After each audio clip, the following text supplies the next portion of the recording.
Setelah sepekan menunggu, FIA akhirnya mengumumkan hukuman yang mereka berikan kepada Red Bull dan Aston Martin soal pelanggaran budget cap musim 2021. Seperti yang kita tahu, pekan lalu FIA sudah memutuskan jika kedua tim tersebut kedapatan melanggar regulasi finansial, dengan Aston Martin yang melakukan pelanggaran prosedural dan Red Bull yang selain melanggar secara prosedur, tapi mereka juga melakukan overspending minor.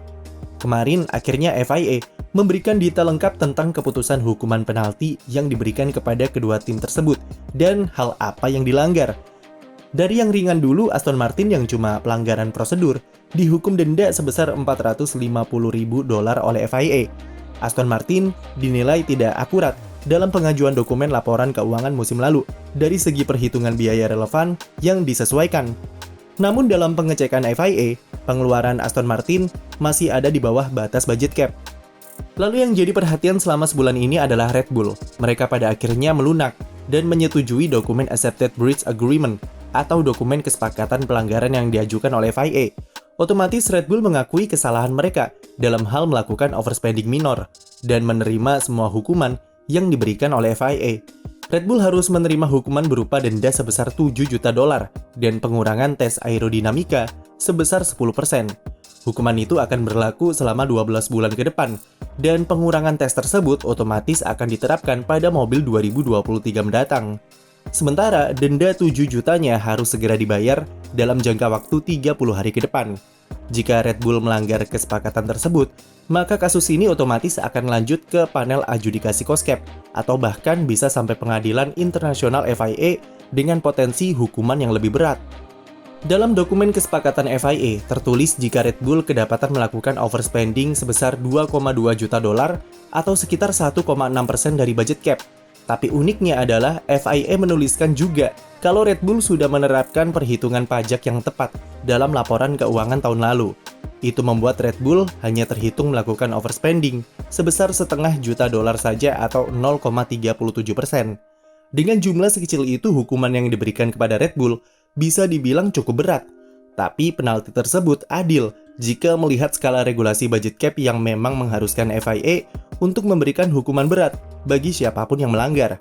Bahkan meskipun Christian Horner mengatakan kalau overspending yang mereka lakukan tidak berpengaruh apapun terhadap performa mobil.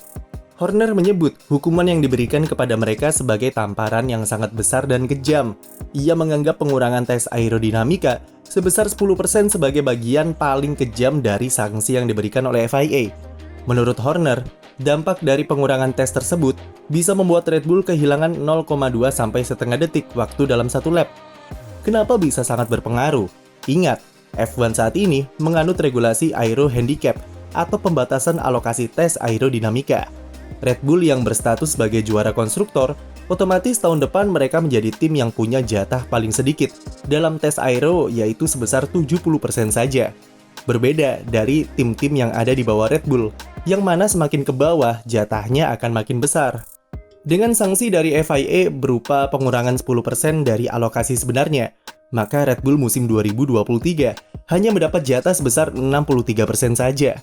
Meskipun nampak tidak seberapa dan mungkin tidak akan terlalu berpengaruh besar dalam hal performa, namun yang pasti insinyur-insinyur aerodinamika mereka akan bekerja lebih keras dan lebih pusing dalam mendesain mobil musim depan. Proses itulah yang akan membuat Red Bull sedikit lambat dalam hal pengembangan mobil 2023 dan bisa memangkas performanya di sirkuit. Christian Horner juga mengatakan kalau timnya memilih untuk menyetujui hukuman yang diberikan oleh FIA karena dua hal. Yang pertama adalah untuk masa depan F1 itu sendiri, karena ia tahu jika regulasi budget cap adalah bagian penting dari F1 yang perlu dijaga. Kedua, Red Bull tidak ingin menghabiskan waktu, tenaga, serta uang untuk membawa kasus ini ke langkah yang lebih jauh dan melelahkan. Selain itu, membawa kasus budget cap ke panel adjudikasi, Red Bull justru bisa saja diberi hukuman yang lebih berat ketimbang yang diajukan oleh FIA. Lalu sebenarnya apa saja yang dilanggar oleh Red Bull? Jika menurut dokumen FIA kemarin, penyebab utama Red Bull terkena overspending adalah perbedaan interpretasi antara auditor internal dengan auditor budget cap di FIA. Ada setidaknya 13 kesalahan kalkulasi yang ditemukan oleh FIA. Kesalahan kalkulasi tersebut berupa kesalahan ketika mengecualikan beberapa biaya yang dianggap Red Bull tidak masuk ke dalam budget cap. Tapi kemudian dalam audit FIA, 13 hal ini dianggap salah dihitung oleh Red Bull dan seharusnya masuk ke dalam budget cap. Di antaranya ada biaya catering yang ternyata dicatat sebagai biaya marketing. Lalu ada jaminan karyawan berupa biaya cuti sakit, cuti kerja, dan bonus. Kemudian ada kesalahan kalkulasi dalam aktivitas di luar balap F1.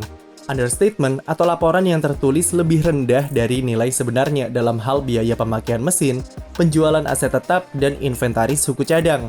Serta ada juga biaya perjalanan dan pemeliharaan atau maintenance. Sebenarnya agak disayangkan, dalam pertama kalinya penerapan regulasi budget cap, F1 langsung dihadapkan dengan kasus seperti ini. Meski FIA juga dinilai kurang begitu jelas dengan interpretasi mereka soal regulasi finansial yang super kompleks, tapi Red Bull faktanya jadi satu-satunya tim yang melakukan overspending. Jadi bisa dibilang awal yang buruk untuk memulai sebuah era baru di balap F1 yang akan lebih ramah secara keuangan. Setidaknya FIA berhasil membuat garis peringatan dengan hukuman yang mereka berikan kepada Red Bull. Garis yang memberikan sebuah pernyataan tegas kepada semua tim di F1 agar tidak macam-macam dengan regulasi budget cap.